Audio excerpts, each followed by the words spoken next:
Let me tell you something else that happened to me just recently. I mean, I try to stay positive, but it's not easy. You know those surveys that you get when you shop, like at Rite Aid or the market? I knew you would understand. Well, I got one from PetSmart. And you go online and you answer questions, and then at the end you get like $3 toward your next purchase. So I start answering questions like the condition of the store, the employee's attitude. What employees? There's one employee like mopping poop from the floor. I just hope he washed his hands before he checked me out. Then I get to your age. But most surveys, they say like 18 to 30 or 35 to 50. This you have to put in your age. So I'm thinking, none of their fucking business. I'm going to skip this question. But they don't let me. There's a red sign that says, you have missed a question. And then they tell me to go back. So I go back, and there are the numbers. But my number isn't there.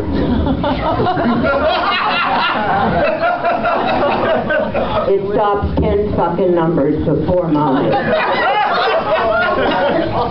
Now I have to lie. And I'm trying to figure out, I know, I'll put in the number of like my youngest son. But then what happens, like, what if I lie, and then the next time I go to PetSmart, they say to me, you can't shop here, you didn't tell us your real age. And I say, well, how the fuck could I tell you? You didn't have the fucking number up there. Spoiler alert, I finished. Got the $3. Why do old people, older women, not old women, older women dress like they do? In the summer, it's pedal pushers with varicose veins. In the winter, it's woolen pants, woolen sweaters with mothballs. I don't get it. I mean, you can smell them a mile away. Thank you. I'm going to share something with you. The first time that I found, this is difficult for me, but I'm going to go through with it. The first time I found a gray hair in my pussy, I tweezed it.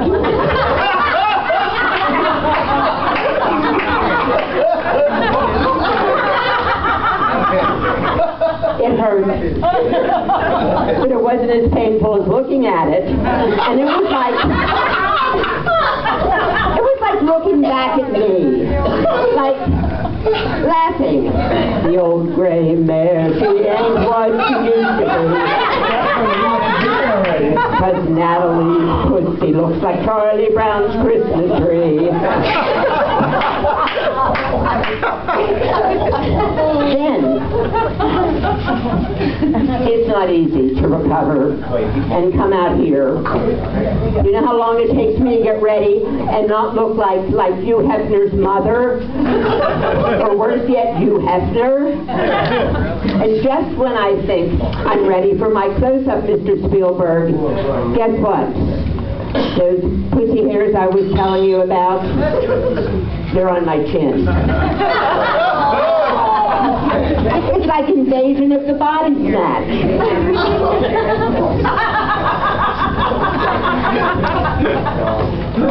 Something else that upsets me are the way they have old people in commercials. I keep saying old people. I do older people, not old. Old. I mean, I want truth in advertising. Commercial. Every time I think about it, I get so upset because the old woman lying on the floor, help! Help! I've fallen and I can't get up. Really? We thought you were posing for a Playboy photo shoot. Why doesn't she say what she really means? Where is that motherfucker husband of mine? I told him to wear his hearing aid. That should be like a commercial. That should be be a double commercial. For like hearing aids and emergency pendants. Except we all know Mr. Motherfucker heard her. Then, if it were really true, we would fast forward to Mr. Motherfucker in the next room, and he's Googling how long it takes rigor mortis to set in. And the cat just dropped the hearing aid in the toilet. The other one that really gets me. The guy's on the phone. 3 o'clock in the morning. His wife comes downstairs. Who are you talking to? He says, Jake, my insurance agent. State Farm. Jake, at 3 o'clock in the morning? Shakes the phone. What are you wearing, Jake?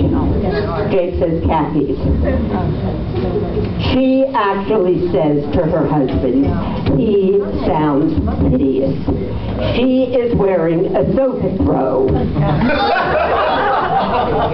And it's very clear what she's doing all day when he's at work.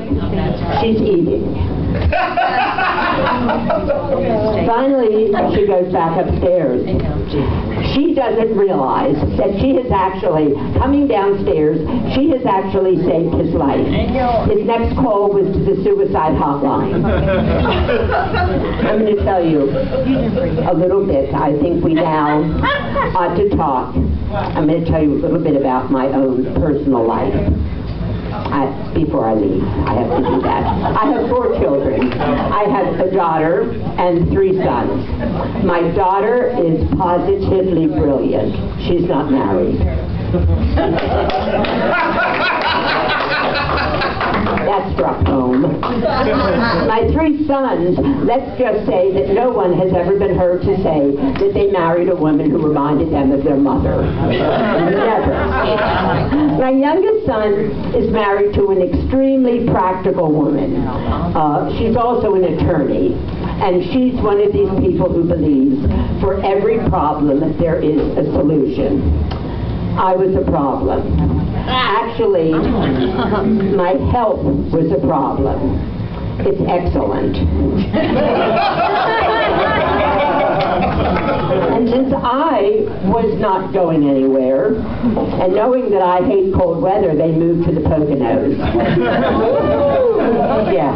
Now I won't even have my 2 annual supervised visits with my grandsons. Oh, and you know why they're supervised? All because of a stupid game of Scrabble. I don't care what anybody says. Cunt is a word.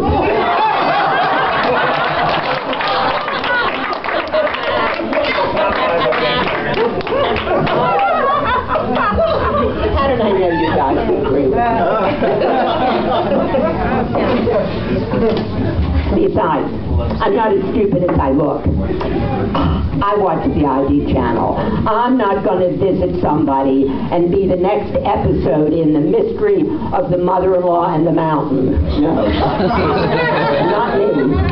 My middle son is married to an Italian woman from South Philadelphia. You guys know South Philly? Yeah. Like the Vatican with dollar stores. She's a teacher.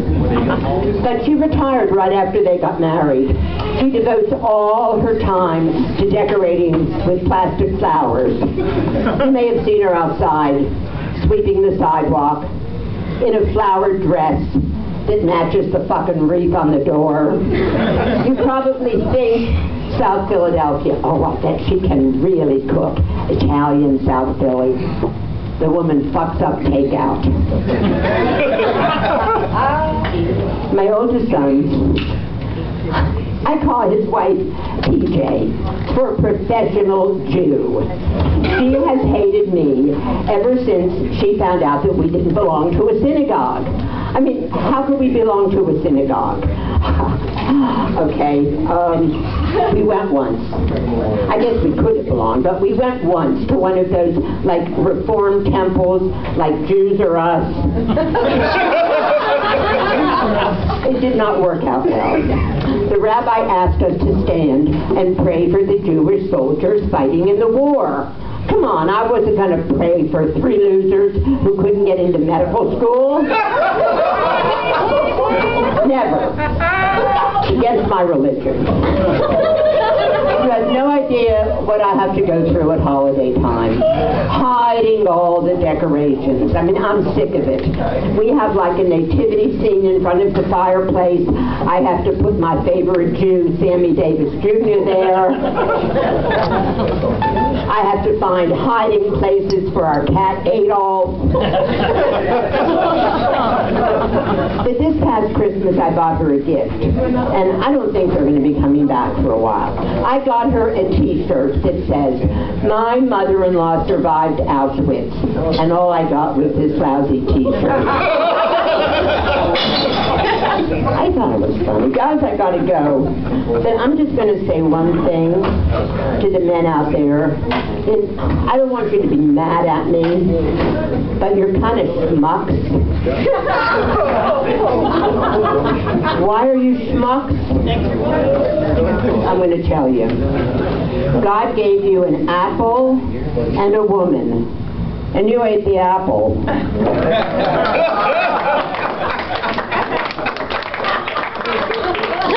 You know I have to give them my prayer.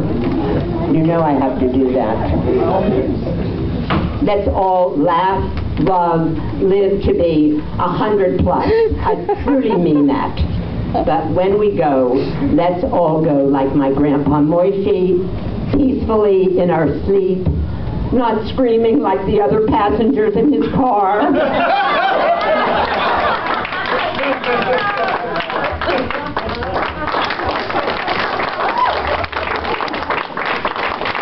That was it, guys.